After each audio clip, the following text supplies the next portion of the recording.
বাংলাদেশের 1 ইঞ্চি মাটিও আমরা ভারতের হতে দেব না।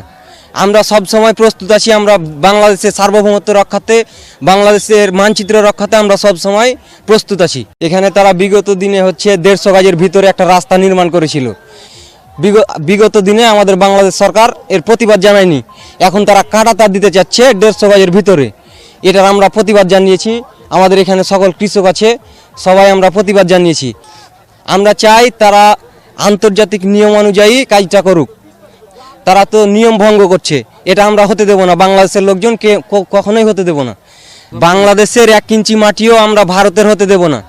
আমরা সব সময় প্রস্তুত আছি। আমরা বাংলাদেশের সার্বভৌমত্ব রক্ষাতে, বাংলাদেশের মানচিত্র রক্ষাতে আমরা সব সময় প্রস্তুত আছি। এই লাঠিটা কাল লেগে আনছে বড় বয়সে আপনার এই না জান ভাই আপনার তো বাচ্চা বড় বড় ঠান্ডা করে যান এই স্টপ না আসবে সময় লাগে এটা বললে তো ইজিলি আসে